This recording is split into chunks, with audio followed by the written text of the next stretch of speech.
Number 8. Illustrating sampling distributions.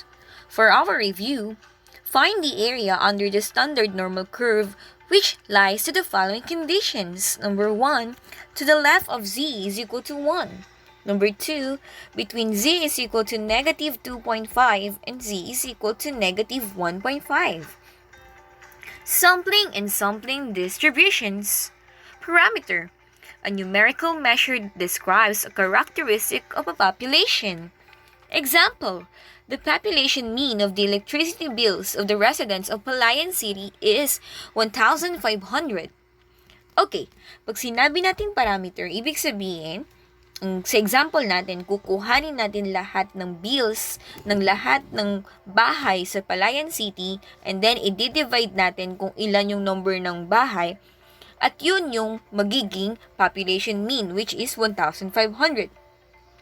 Statistics, a numerical measure that describes a characteristic of a sample. Example, the sample mean of the electricity bills of 20 residents of Palayan City is 1,450. So, dito naman, pag statistics, ang pinag-uusapan natin ay sample lang. Pag parameter, population. Pag statistics, sample.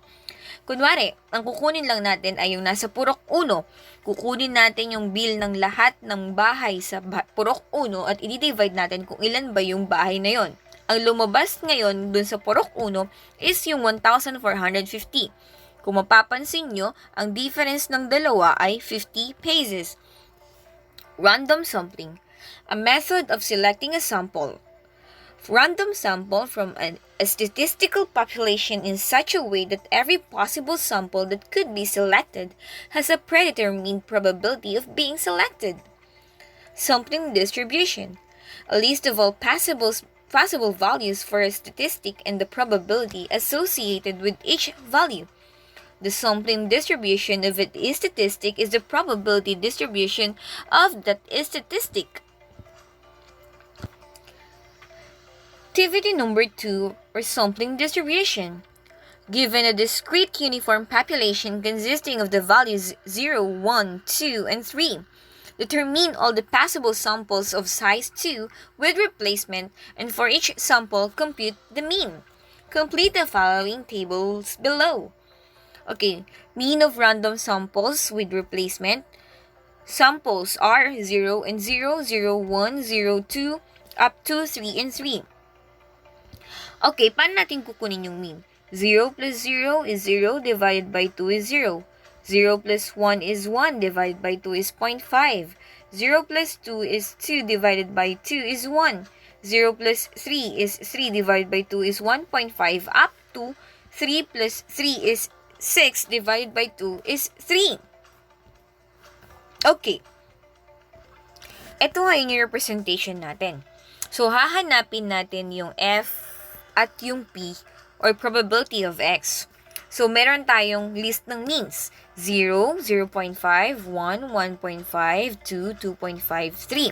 Ang gagawin natin sa F as frequency, bibilangin lang natin kung ilan yung 0. So, meron tayong isa. 0.5, we have 1, 2.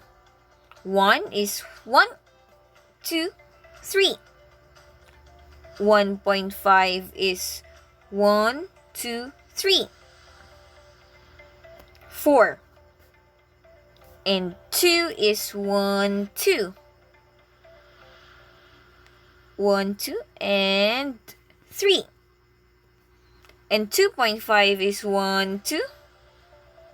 And 3 is 1.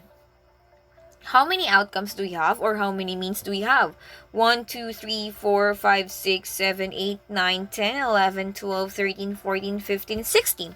So we will have 1 over 16, 2 over 16, 3 over 16, 4 over 16, 3 over 16, 2 over 16, and 1 over 16. Or you can simply express your answer to its simplest form. Okay, for your guided practice, it's the same that we did on the previous example. 1 plus 2 is 3 divided by 2 is 1.5. And then 1 plus 3 is 4 divided by 2 is 2.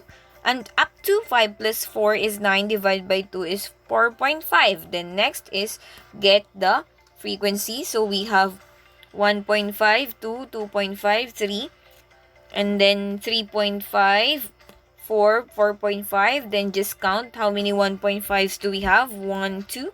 That's why we do have 2 and 2 over 20 because we have 20 outcomes. Up to 4.5, we have 2, 4.5. And then as your frequency, you have number 2. And the probability of your mean is 2 over 20. For your independent practice, the table is already presented here.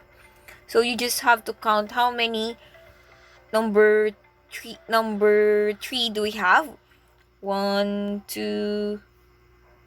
Okay, so we have 2 as your frequency. Then just write how many outcomes do we have? 2 over 20.